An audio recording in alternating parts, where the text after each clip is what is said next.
So recently one of my videos went semi-viral on one of my platforms. And to those of you that left really positive comments, I appreciate you guys. And I wish I would have had you guys back then. Maybe then it would have been a little bit easier to get through the hard days. But for those of you that are naysayers or people that want to discredit me or just had like something really kind of like snarky to say, this video is for you. One lady even went as much as say, well, I'd be kind of upset if I was a therapist that did what I love for passion and, this person said I left them to die. I was left to die in a nursing home. After Spalding, they put me in a nursing home. Nursing homes, they're not great to begin with. So when I first got to the nursing home, I was still really sick from infections. And they pretty much evaluated me and said, well, you don't look like you're going to be able to do much. You're C6 AJ complete. We believe that people with a C6 injury aren't going to do much better. So we're not going to be giving you any therapy. Mind you, they didn't stretch me the whole time. When you have an injury like this, you're supposed to stretch out every day. So they pretty much left me to rot. They wouldn't stretch me. They wouldn't give me rehab. They would just let me sit in bed all day. When I first got there, I didn't have a wheelchair. Insurance does not give you your wheelchair, until you go home and you're not in a facility. I had gotten a loaner wheelchair, one that was secondhand. It didn't really fit me. And if you see in the videos, my legs are literally tied to the stands so that they don't fall off. After months of being like that and getting depressed and being, spending every night crying and begging them to please stretch me, please give me rehab, I'll get better, I'm gonna walk. If anyone knows me, knows I've been a fighter from the start. I was pretty much bedbound for weeks. I was in a lot of pain. I was having a lot of infections. They weren't taking care of me the way they should. They weren't cleaning my catheters properly. I kept getting sick. And then when they weren't stretching me, I ended up getting 2 blood clots. I almost died a few times in that nursing home.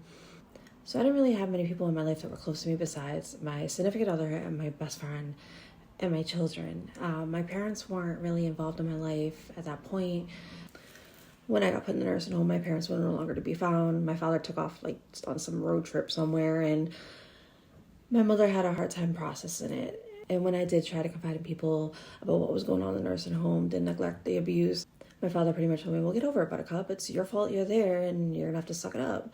And a few others, just, like my significant other, they just weren't very empathetic. They weren't, I don't know if they didn't believe, I don't know. I don't know. Most of my friends and acquaintances disappeared after my car accident.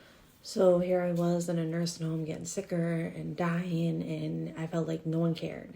I was left to rot pretty much in a nursing home.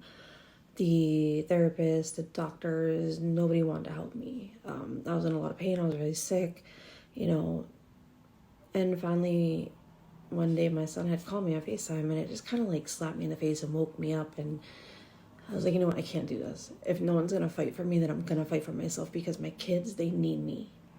So I started doing some research, and I found out about Project Walk, which is where all those therapists that you guys see are from. $110 an hour. Can't afford it. Single disabled mother. And once I found out about Project Walk, there was literally no way to get there. It was in Exeter, New Hampshire. I was in Boston. No public transportation goes over state lines. And then I found out about renting a van, which I did. But again, that's like $150 for one day. So I did Project Walk a couple times, but after the funds ran out, that was it. And then I started going to Planet Fitness on my own. I joined Planet Fitness in Boston and the one in Lynn. Well, you buy one membership for all around. I would take the subway, the train, the bus, wherever I needed to do to get there. Sometimes I took this thing called a ride, which is for disabled people to get from point A to point B. But that thing, very unreliable. Sometimes they leave you waiting for hours. My first trip to the gym, I actually lost one of my gym shoes. So shout out to the subway that has one of my shoes somewhere in Boston. For all those of you asking, well, how did she get there?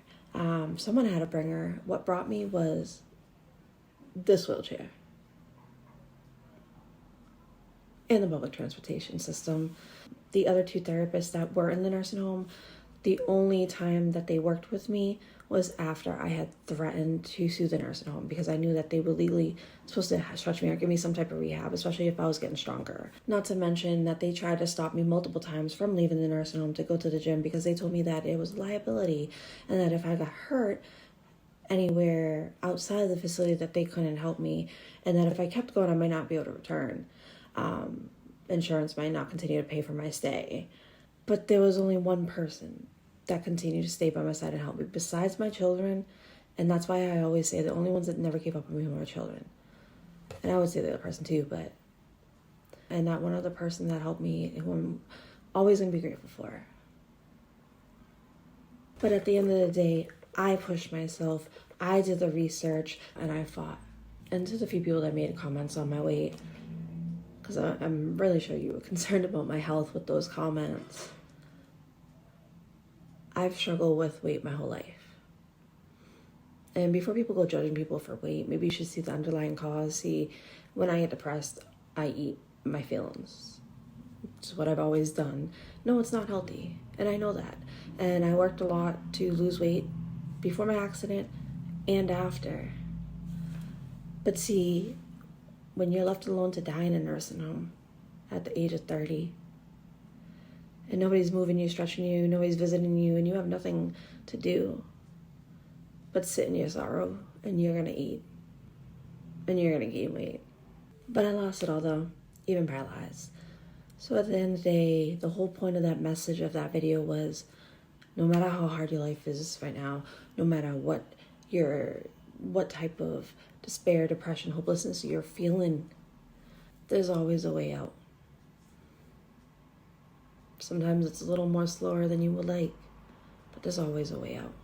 Don't ever give up. It took me a long time to feel comfortable enough to come on social media and tell my story, mainly for the reasons of people leaving such negative comments or just wanting to try to invalidate me or the experiences I went through.